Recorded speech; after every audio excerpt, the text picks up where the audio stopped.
if you see an animal in need, whether it's domestic, wild, or a farm animal, give us a call. Think of us as a resource. We like to think we're social workers for animals.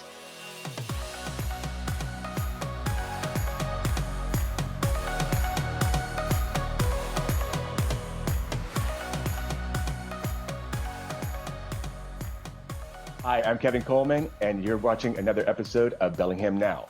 Today, we're going to be talking about pets and animals and everything in between with Whatcom Humane Society. So today we have Miss Laura Clark on. She's the executive director. Welcome, Laura. Thank you so much. Yeah, thanks for being here. I know that with all these changes and everything, people have been wondering, what about animals? What's been going on with animals? And I'm sure they've been distressed too. What about animals? It's crazy times, isn't it? So thanks to everybody out there who's watching for getting through it. We're all in this together. So yeah, we're one of those services at the Whatcom Humane Society we're an essential service. We're the animal control provider for Bellingham and Whatcom County. And so through all these crazy, challenging times, our staff and volunteer teams have been working hard to take care of domestic, wild, and farm animals in need, as well as trying to provide services to animals of low-income residents in need through our pet food bank and other services. So it's been busy times, and as we go into the summer, it's going to get even busier. You help on a number of different levels of animal support for lower income, all these different things. How have people been able to adapt during this time in getting those things? Well, we, like everybody else, we've had to sort of get creative. And so one of probably the biggest needs we have seen during these COVID times is our pet food bank program. So for many years, we have provided pet food to the pets of low income residents countywide. And during the stay home, stay healthy ordinances where people really shouldn't have left their house, or in many cases couldn't, we found ourselves in a unique situation of not only trying to still supply people with food for their pets so they could keep their pets in their homes rather than surrender them to an animal shelter or give them away. And also still obtain donations for that program to keep it going. So our animal control staff we found ourselves delivering food to folks at their homes, masking up, wearing all the PPE equipment needed, and getting that food out to people. We started working with Meals on Wheels, a wonderful organization, to get a list of their clients who had pets who needed food, and then partnering with that organization to be picking up and delivering food. And then thanks to the generosity of the community, we were able to still be accepting donations. Local pet supply stores were donating food and delivering food to us to use that program. And then of course, organizations like Amazon and all of the mail-in companies were delivering food, as well as people just stopping by, wearing their masks, their gloves, and leaving pet food at our door, just waving and walking away. So, during some of these darker times when things were so troubling, there was still so much inspiring work going in our community to be able to help pets and their people in need. That's amazing. I have noticed our community is a pretty amazing community. I agree 100%. I think our little corner of the world is a pretty special place. I agree. So people who want to adopt pets and come see pets, they're not able to do that yet. Is that correct? Well, luckily we're in phase 2 now. And okay. So happy phase 2. So what we've been able to do in phase 2 is our kennels are now open. We're limiting the number of total people in our domestic animal shelter. So sometimes you might come by, you want to see the animals available for adoption. It's a great time for your family to adopt. You might have to wait outside for a few minutes while we get some people in and out, because we want to be very mindful of social distancing. Mm-hmm. What we recommend people do is, if you are thinking of adding an animal, visit whatcomhumane.org. You can see all the animals available for adoption. We like to say we have everything available from horses to hamsters and everything in between. We're an open admission shelter, so you never know what's going to come through our front doors. And then you can either send us an email, or you can just come on down. You can walk through the kennels and then see if we can find a match for you.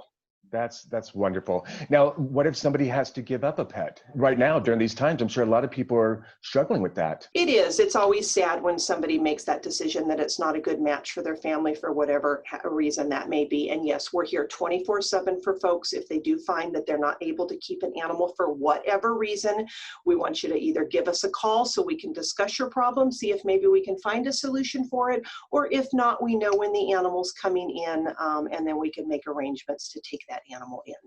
That's wonderful. What have you learned about your business and the community during this time that maybe you haven't noticed before, either good or bad? Like we just said, I think our community is a pretty special place, and that was reinforced. One of the things, I think we always knew it, but it really came to light when COVID hit and everything shut down. We, for safety reasons, to be proactive, we sent all of our volunteers home. And we have 3 shelter facilities. We have a domestic animal shelter, we have a wildlife rehabilitation center, which takes in injured and orphaned wildlife, and then we have a farm facility that takes in horses and other large animals.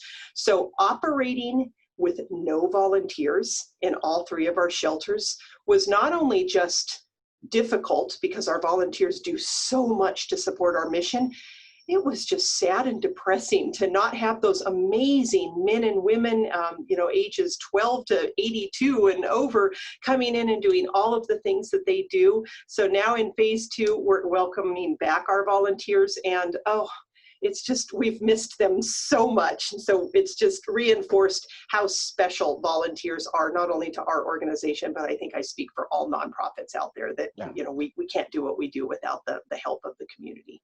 Yeah, I totally agree with you. One thing that I'm as a pet owner, I'm very conscious of how much time I've been spending with my animal. And as people go back to work, how animals are going to deal with that. Yeah. So, and I don't think people are thinking about that right now, but that's going to affect our animals. That certainly is. So dogs think this whole thing is the best thing in the world. They love their 6 walks a day and the fact that their humans are home. Cats, I'm pretty sure, are annoyed. They're annoyed by their human companions, and they can't wait for their people to go back to work.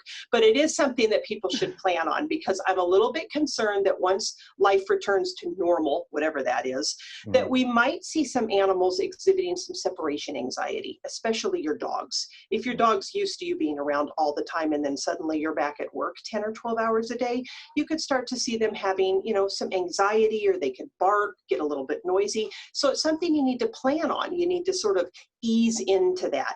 And I always say a tired dog is a good dog. So you may, if you've started to develop that workout plan with your dog, well, you may be getting up an hour early before you go to work now to take that dog for a hike, or become best friends with the local doggy daycares in town and give them some business, support our local businesses while you go back to work. Well said. Well said. If you could leave people with one thought or message from this interview, what would it be? Oh gosh, that's a great question. Well, one, I just want to say thank you to the community for their continued support, because we can't do it without them. And then as we go into the summer, it's going to be a busy time. Just be responsible. Make sure your animal has ID. If you see an animal in need, whether it's domestic, wild, or a farm animal, give us a call. Think of us as a resource. We like to think we're social workers for animals, and we want to do whatever we can to help them. And again, just thank you to the community. We're a real special place here in Whatcom County for sure. I totally agree. Laura, thank you so much for being on. Thank you for what you do in our community, and thank you for the continued support that you're giving to not only pet owners, but people who need support in understanding how to take care of their pets. So thank you. You bet. It's an honor and a privilege. We appreciate it. Hey, we hope you enjoyed watching this episode of Bellingham Now. To see all of our episodes, go to BellinghamTonightShow.com. New content is added daily, so make sure you subscribe for updates. Thanks for watching.